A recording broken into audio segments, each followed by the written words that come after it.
Hello friends, welcome back to বর্নাস kitchen. কথা মতো আবারও একটি নতুন রেসিপি নিয়ে আজকে হাজির হয়েছি। আজকে আমি আপনাদের সাথে দই পটলের রেসিপিটি শেয়ার করব। সম্পূর্ণ নিরামিষ দই পটলের এই রেসিপিটি বানানো কিন্তু খুবই সহজ আর খেতেও খুব টেস্টি। নিরামিষের দিনে যখন কিছু খেতেই ভালো লাগে না, তখন এভাবে একবার দই পটলের রেসিপিটি আপনারা বানিয়ে ট্রাই করতে পারেন। আশা করছি সকলের খুব ভালো লাগবে। তাহলে চলুন আজকের রেসিপি শুরু করা যাক।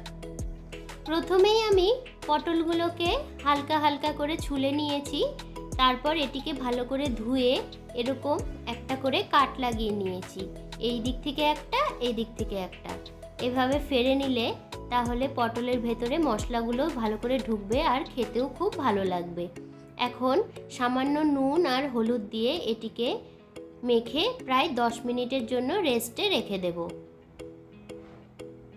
খুব ভালো করে নুন আর হলুদটা পটলের সঙ্গে মেখে নিতে হবে।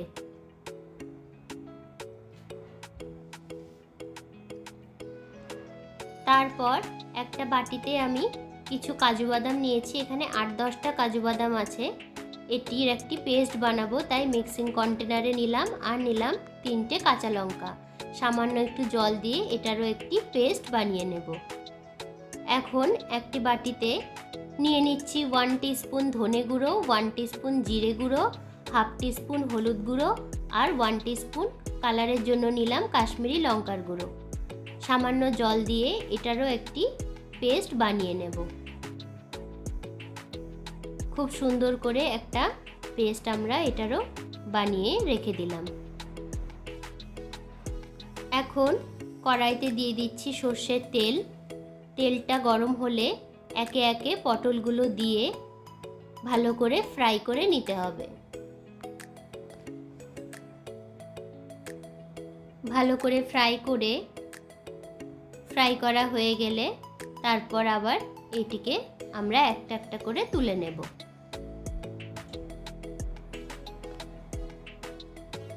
সবগুলো তোলা হয়ে গেলে এখন কড়াইয়ের ওই তেলেই দিয়ে দিলাম একটা তেজপাতা, 2 টুকরো দারচিনি আর 3টে এলাচ। ফোড়ন দিয়ে এবার এটিকে একটু হালকা ফ্রাই করে নিচ্ছি। তারপর এতে দিয়ে দিচ্ছি বানিয়ে রাখা মশলার পেস্টটা দিয়ে গ্যাসের ফ্লেমটাকে মিডিয়ামে রেখে এটিকে একটু সামান্য কষিয়ে নিতে হবে। তারপর এতে দিয়ে দিচ্ছি 1 টেবিল স্পুন আদা বাটা। আদাটাকে গ্রেট করেও দেওয়া যেতে পারে বা বেটেও দেওয়া যেতে পারে। তারপর আবার এটিকে ভালো করে একটু কষিয়ে এখন এতে দিয়ে দিচ্ছি কাঁচা লঙ্কা আর কাজু বাদামের পেস্ট, আর বাটিটা ধুয়েও একটু জল দিয়ে দিলাম। এখন এই পেস্টটার সঙ্গেও মশলাটিকে খুব ভালো করে কষিয়ে নিতে হবে।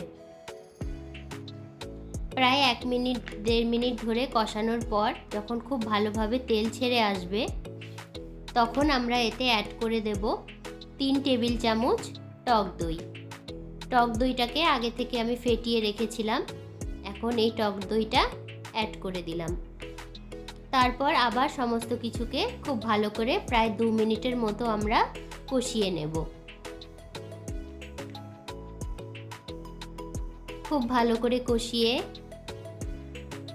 যখন এ থেকেও ভালো করে তেল ছেড়ে আসবে, দেখুন খুব সুন্দর তেল ছেড়ে এসেছে। আরও একটু আমাদের কষিয়ে নিতে হবে। এখন এটা কষানো প্রায় কমপ্লিট। এতে এখন অ্যাড করে দিচ্ছি সামান্য জল অ্যাড করে এখন এতে দিয়ে দিচ্ছি পরিমাণ মতো নুনটা দিয়ে নেড়ে পটলগুলো এখন অ্যাড করে দেব। পটলগুলো দিয়ে এতে দিয়ে দিচ্ছি হাফ টিস্পুন চিনি। তারপর একটু নেড়ে চেড়ে মিডিয়াম ফ্লেমে এটিকে আমরা 7 থেকে 10 মিনিট কুক করে নেব। 7 থেকে 10 মিনিট পর এখন ঢাকনা খুলে এটিকে আবার নেড়ে নেব। এখন কিন্তু এটা মোটামুটি তৈরি হয়ে গেছে। এখন এতে দিয়ে দিচ্ছি 1/4 টিস্পুন গরম মশলার গুঁড়ো আর 1/2 টিস্পুনের মতো ঘি। তারপর এটিকে খুব ভালো করে মিক্সড করে নিয়ে আমাদের দই পটল কিন্তু রেডি হয়ে গেল। এখন এটিকে আমরা একটি সার্ভিং প্লেটে সার্ভ করে নেব। গরম গরম ভাত কিংবা রুটি পরোটার সাথে নিরামিষের দিনে এভাবে একবার দই পটল বানিয়ে আপনারা অবশ্যই ট্রাই করে দেখবেন। তারপর আমাকে জানাবেন আপনাদের কেমন লাগলো। ভালো লাগলে অবশ্যই লাইক, শেয়ার, কমেন্ট করবেন এবং আমার চ্যানেলটিকে সাবস্ক্রাইব করে বেল আইকনটি অল করে দেবেন।